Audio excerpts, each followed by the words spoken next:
Spending £150 million last summer, Stan and Josh Kroenke have already shown their backing of Mikel Arteta, but going into a massive transfer window, potentially with the extra funds of the Champions League. Let's find out today what Josh has said about our summer plans. What's the latest update on the fitness of Ben White, Bukayo Saka and Takehiro Tomiyasu, and what's Thierry Henry said about William Saliba.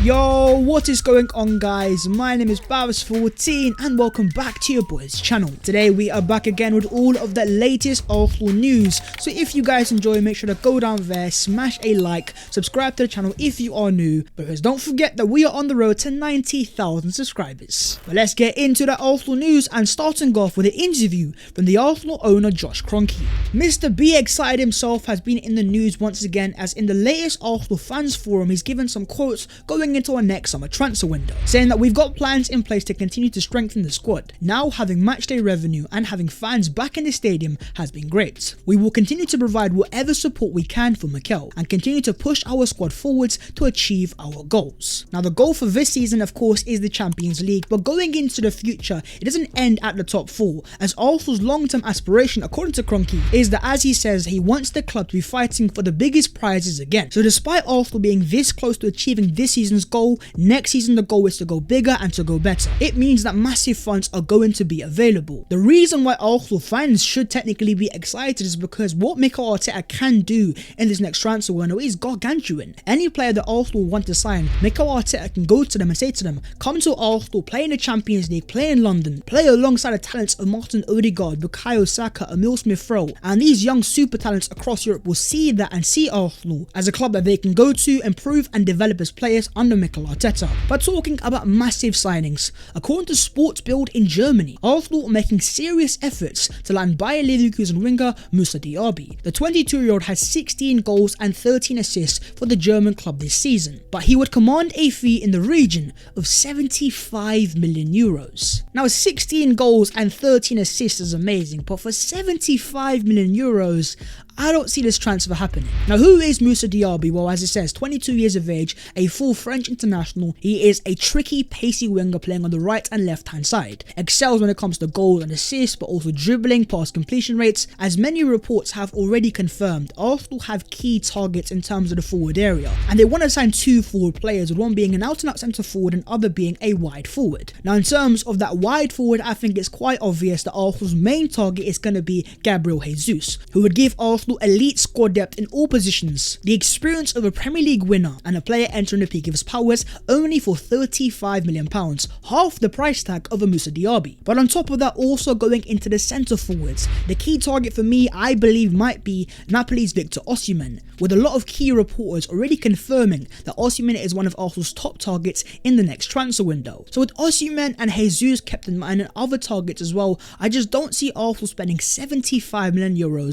on a player like Moussa Diaby. We're talking about tricky wingers. According to Gary Jacobs of The Times, Michael Olise is thought to have a £35 million release clause in his contract at Crystal Palace. In terms of the age profile, still 20 years of age, having come into the Premier League under Patrick Vieira at Crystal Palace. He's got 5 assists and 2 goals this season, with the majority of his appearances coming off the bench with 14. But more importantly, what you're buying in Michael Olise is one of the top isolation wingers in the Premier League. So in a transfer market that is so inflated as it is, for me, Michael Olise could be one of Arsenal's other targets if they don't sign Gabriel Jesus. And if the fee is £35 million, a simple release clause that if Arsenal activate, the player is ours. Talk to me down below in the comments, should Arsenal be activating a release clause? Moving on to the Arsenal team news. With 4 games left of the season, Arsenal are now in the business end, and it's very important that our key players remain fit and available. Today you've had Charles Watt confirm that all 3 injury doubts in White, Saka and Tomiyasu are in London Colney, with Saka and Tommy being in training, but he's not 100% sure on Ben White. Tomiyasu and Saka are most likely to be fit, but the key thing here is Benjamin White, having missed the last game against West Ham with a hamstring injury. And what's very important about Ben White is, if you watched him closely, even prior to the West Ham game, there was actually some sort of strap around Ben White's hamstring, as it indicates that it has been an underlying issue. Leeds at home fighting for their lives and then going to Spurs away. To have Ben White fit and available is going to be gargantuan. So my fingers remain crossed that he can nurse his hamstring injury, come back into the Arsenal first team, and we are going to have a fully fit Benjamin Blanco available for the next few games. In terms of Tomiyasu, I'm not too concerned. The West Ham game was his first game in months, so I didn't expect him to play the full 90. I think ultimately it was more down to fatigue. I think the case is also similar with Bukayo Saka. I think with the amount of games that Bukayo has played and how reliant that Arsenal have been on him, I don't think it's a matter of any muscular injuries or any long-term underlying issues, but more the fact that he's probably more fatigued and simply tired. Aaron Ramsdale tells The Athletic that Martin Odegaard holds tactical discussions in Spanish with Mikel Arteta at the training ground. When you hear things like that, it then doesn't surprise me why Mikel Arteta has given Odegaard the Arsenal captain's armband, despite this being his first full season at Arsenal Football Club. Not only does Odegaard have a close relationship with the Arsenal manager, but he's quite clearly got quite a few captain characteristics. After all, there's a reason why he's the captain of his country at this young age. And on Martin Odegaard, you've also had Granit Xhaka say he's the future of his club. He's already captain when Alexandre Lacazette doesn't play. He can definitely become an Arsenal captain. He has the DNA in him. Everyone in the dressing room listens to him, so why not? So Xhaka has given his co-sign to Martin Odegaard, and quite clearly he's respected behind the scenes. But talking about Granit Xhaka, we've also got another report on the Arsenal captaincy. As according to The Athletic, within the walls of the Arsenal training ground, Granit Xhaka is regarded as a de facto leader, a captain in all but name. Say whatever you want about Granit Xhaka, but he has these characteristics that makes him a very decent captain. There's a reason why Unai Emery gave him the armband in the first place. There's a reason why he's the captain of Switzerland. And to the guys that watched Xhaka play at the Euros in that massive knockout game against France, Switzerland were underdogs and they had no chance going into that game. But in that game, Xhaka not only dropped a masterclass, but watching him command the rest of the Switzerland players, keeping the level up, giving a vital speech during extra time. There is no denying that Xhaka has a lot of characteristics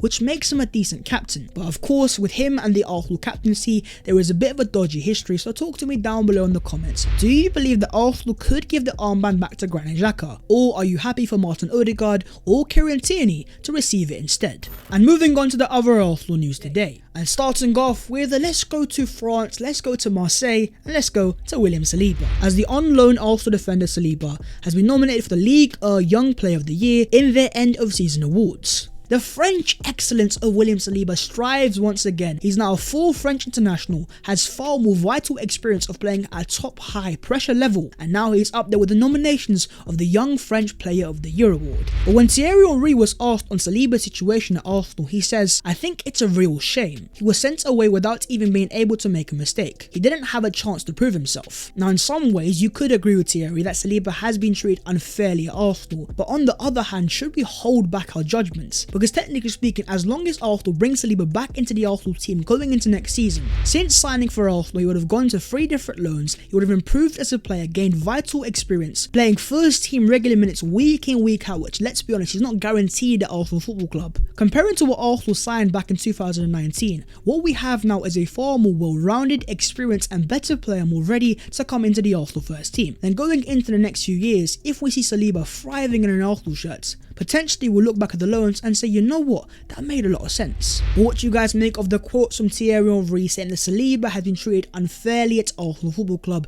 Do you guys agree with Thierry, or do you think Arsenal have a long-term plan and trust that Arsenal will bring back Saliba into the first team and look into the future? According to ACL Soccer, Arsenal released their home kit for the 2022-23 season later this month. The first team will then wear it for the final fixture of the season against Everton at the Emirates Stadium. Now my initial thoughts on our home kit, I won't lie to you guys, it's grown on me. As you can see, I'm a massive fan of collars on shirts, so with that kit there, I can see myself wearing that, I can see myself rocking that. And dare I say, I think that's a kit that's worthy of a Champions League night. In Arsenal's tour of the USA, where they'll play Everton, Orlando City and Chelsea, they will release their away kit for next season. I'm a fan of the Arsenal home kit, but the Arsenal away kit just hits different. The black and gold, the designs, the shirt itself, it stands out. And just like the next Arsenal home kit, it's a kit worthy of playing in the Champions League. But in terms of the Arsenal third kit, with the Emirates Cup taking place on the 30th of July, that is when Arsenal plan to release their new third kits. I think I like it, but I don't know, it's going to take time to get used to it. So what do you guys make of the Arsenal kit? And out of the home kit, the away kit and the third kit, which is your favourite new Arsenal shirt? It's that time of the day. Arsenal have fielded the top 19 youngest Premier League 11s this season. Sometimes I think us Arsenal fans forget how young this Arsenal team is, and sometimes fans were a bit overcritical of some players, and a prime example actually is Eddie Nketiah. He's not good enough, he's never going to be a good player. Some young players take more time to adapt, to improve physically and become first team ready. And even though Nketiah might not be the long-term answer to Arsenal, I think he's proven that he is of a Premier League standard. The likes of Saka and Smith Rowe and Odegaard and Martinelli, with experience alone, are going to reach the next level. So on top of that, you have the coaching of Arteta. On top of that, hopefully Arsenal have better signings that would be able to thrive alongside these young players. And next thing you know, Arsenal have a very decent team, and the long-term project of Arsenal is very exciting. As ex-Arsenal player Anders Limpar says, if Arsenal manage to qualify for the Champions League this season and then fix their positions of striker and midfielder, he thinks that Arsenal can challenge Man City and Liverpool in a couple of seasons. With the right amount of signings, the right amount of money spent, under the right coaching of Mikel Arteta, these are two fantastic teams fighting for the Champions League, for the Premier League. Well, maybe not quite Man City for the Champions League, but the point is they are insane teams at an insane level. How many years and more importantly transfer windows do you think Arsenal are away from competing with Liverpool and Manchester City? But that is a video there, so hopefully you guys have enjoyed, and if you have, make sure to go down there, smash a like on the video, and also to subscribe to the channel if you are new. If you would like to follow your boy on all of those social medias, then the links will be down below in the description. But that was all of the latest Arsenal news today, and Josh Kroenke says he's willing to back Mikel Arteta, but it's now over to Mikel to get us into the Champions League first. Will we get there? We're gonna have to wait and see, but until then, take care of yourselves, and in a bit.